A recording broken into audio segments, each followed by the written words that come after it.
What's up, everyone? This is BigPowner, and this is going to be a basic strategy guide on how to get the most out of Harvest. I've spent a lot of time on this. This has kind of been like one of the main things that I've been doing the beginning of the league. I had to get my character geared to the point where I can kill everything, do all the content, and I haven't been lucky, so between that and this is pretty much all I've done. But I want to get this information out.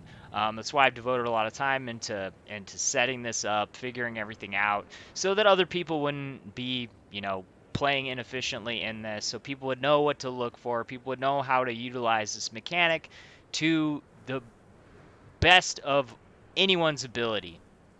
The first thing about this is the don't do's. First big don't do is don't go into it inside of your maps. Um, it's just completely pointless. First of all, if you're going in there to plant seeds every single time you're in a map, you're wasting a ton of time. Here's the thing: it takes a certain amount of time for them to like cook, basically. So if you're going into them every single time to plant a few seeds, that's not going to make it so that you can harvest it anytime sooner because you're not going to have a full crop to harvest. The last seed that you plant is going to still, not be ready, and you're still going to be waiting on that seed being ready. So all of those previous times going in there were just a waste of time. You could have just waited till you had enough seeds to go in there and plant them all at once. I am going to tell you, you shouldn't even be going in there to plant one set of seeds. This is something I'm going to also touch on. You have a seed stockpile box, which, if you go into your edit, the decorations, I actually didn't need edit on. You will have to hit edit to drop it, but normally we have everything that goes inside of our base right here that actually has utility. It's kind of stupid that this isn't in the utility zone, but we have a box. Depending on how much crap you have, it could be really far down. So there's probably some people that don't know that this exists, but it does exist and it helps a lot. So it's in hideout items, and it is the seed stockpile. So you can add that to your base, and when you're unloading your stash tab stuff, you can unload your seeds also. This is going to make it a lot more efficient. You're not going to have to go into there until you have a bunch of seeds. So farming and using these, I wait until I have a ton, like a ton. Like, I started hitting these again when I was at about 1,000 tier 1 seeds. So that should give you an idea of how to do this best.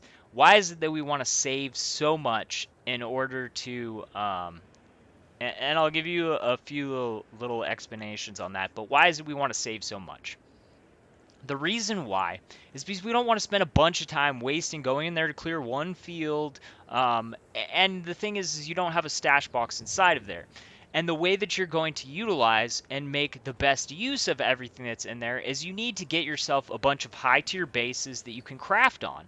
So that when the good crafts come up, you have something to put it on. Even if it's not something for your build, you should be trying to build an item that you can sell for a lot. Or maybe for a build that you want to play in the future.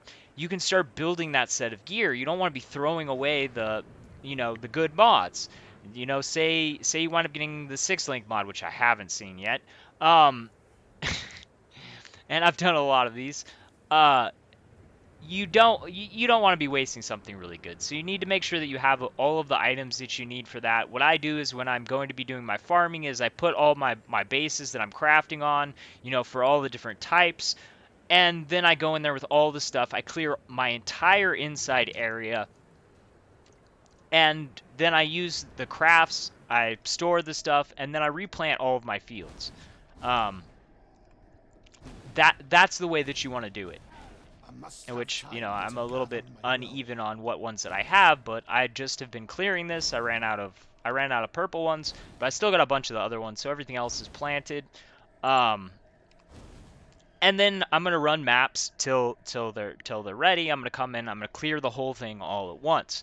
This is just time efficient, because if you're doing it a few at a time or one at a time, you're wasting so much time. You're going in there, then you have to go back out, get an item, or you're unloading all the items into your inventory, and then you're going in there and going back and forth like that. It's not efficient.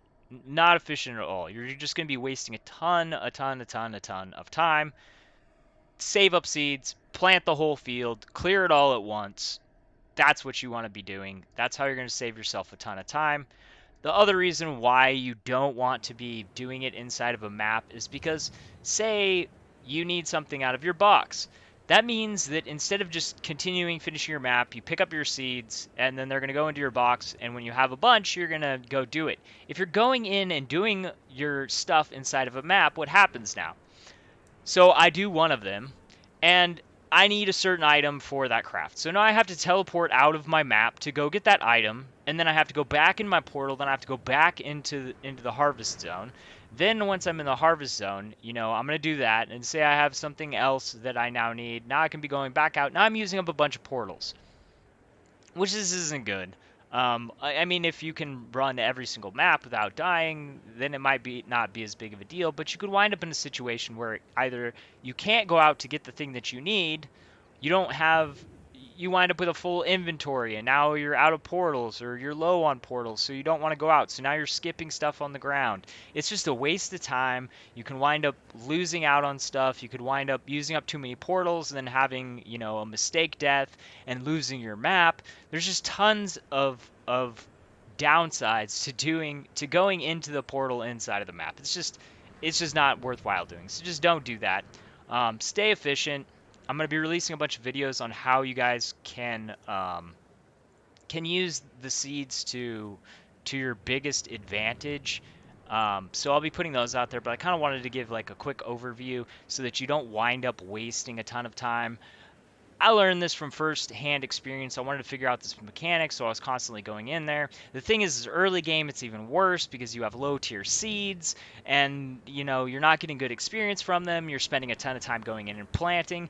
My honest suggestion is early game, don't even go in there. Like, don't even go in there. It's a waste of time because the thing is like, say like early game, you're leveling up, and you don't have very many seeds, and you're going in and out constantly, and you're leveling up, so your seeds are hatching at this low level that you're not getting experience from. You don't have good gear yet, so when you do hit good mods, there's not really much that you're going to be doing with them because that gear is going to be replaced so fast just by random drops. Like, you're just going to waste a ton of time, and you're just slowing down your progression into endgame where you can start crafting really good items. So I would say kind of keep that in mind. And focus on getting bases, save up some bases. Get a physical item, get a life item, get a defense item, get good things for each thing. A caster item. You want a good base that can roll all of the best stats for each one of these items.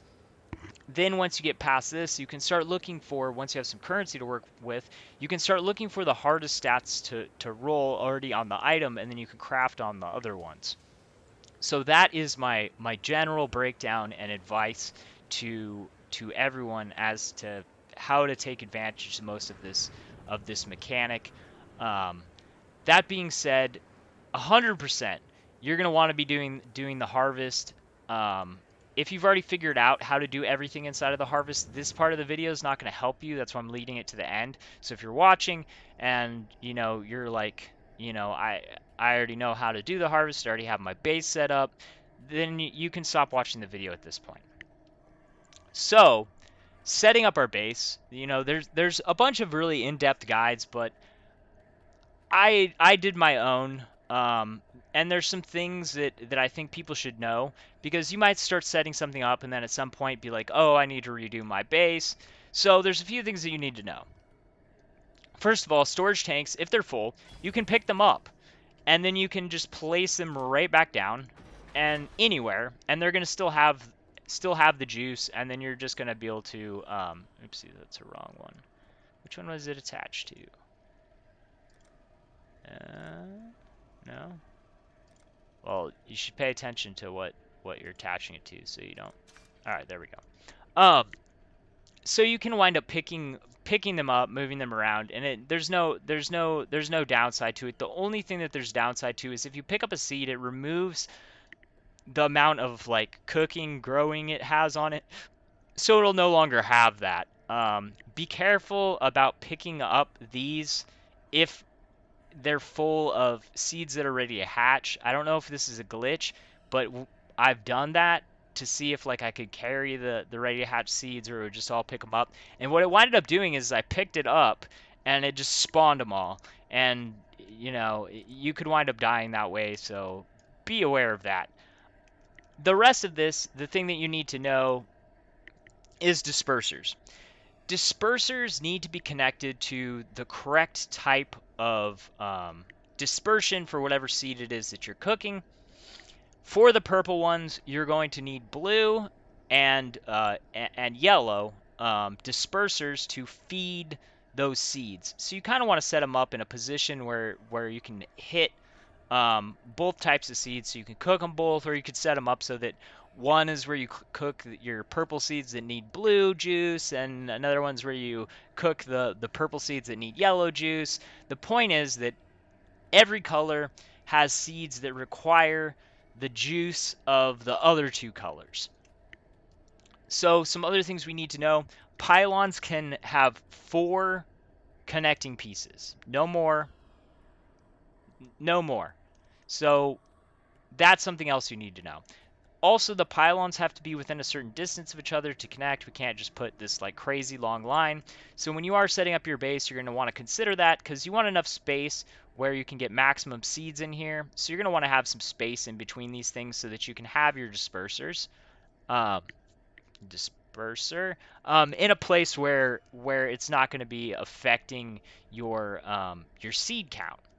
You don't want to be affecting that seed count, man.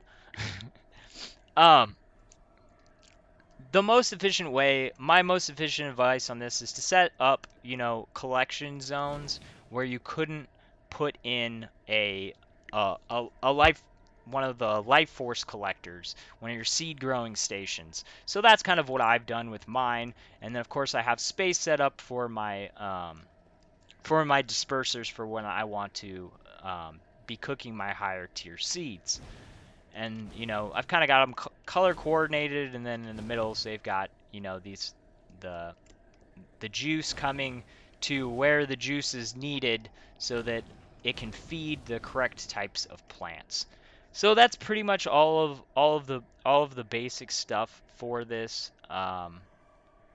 You know, there I'm not gonna do some crazy layout, but I've seen some pretty crazy layouts, like people have taken and broken up into blocks. But I kind of am just more of the type of person that just wants to, you know, set it up my own way. Um, but there are people that have put a lot of effort into like creating like diagrams and stuff like that. So if you want help with that, I would suggest looking for something like that, because that's not something I'm going to do. I'm not going to be like, this is exactly how I set mine up. You should do it this exact way. The only thing that I think is important is to have the the same or relatively same amount um, of collectors and storage tanks for each one of your types of seeds, the 3 types of seeds. Seeds kind of do drop in like random amounts because like I've been getting like way more of one type of seed. Like I have 0 purple seeds and I still have 235 vivids. So, you know, you can wind up in a situation where you're getting a lot more of one type of seed. It's kind of just how it happens. The truth is though, I mean, worst case scenario, you can pull up the stuff with no penalty if you're not using it. And then you just connect it, you just run a line to them.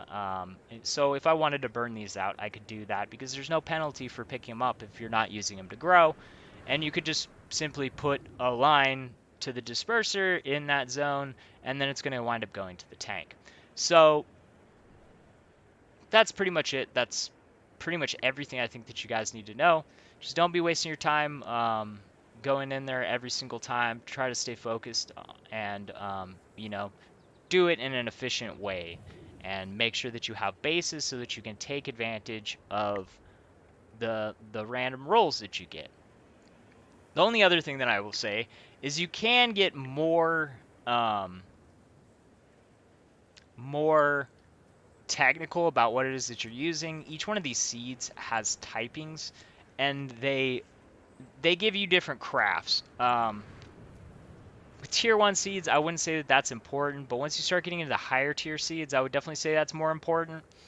For this, I would say that once you start doing tier 2 seeds and higher, especially higher, like I wouldn't use tier 4 seeds until you have an item that you actually want, like an end game near perfect item that you actually want to like fracture or synthesize. Otherwise, you're gonna really wind up wasting that. Um, but there's also, a list online that you can check out. Just type out like in like Google like possible. Here, let me find it real quick.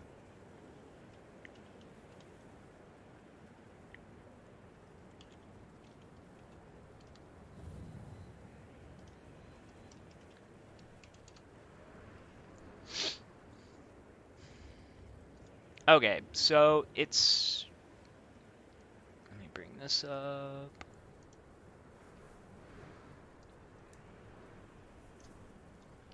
So I just typed in, you can just type in cheat sheet for Harvestcraft, and this just gives you a nice little breakdown of all of the stuff. This is on Reddit. This is just the one that I found, but something like this is what I would suggest getting for when you start getting into the tier 2, tier 3, tier 4 crafts. Um, because that's going to help you a lot. Because once you get into that type of stuff, there's really specific stuff. Um, on those things, and since to get a tier 2 seed you get those from the tier 1, and then the tier 2s give you a chance to get a tier 3, and then tier 3s give you a chance to get a tier 4.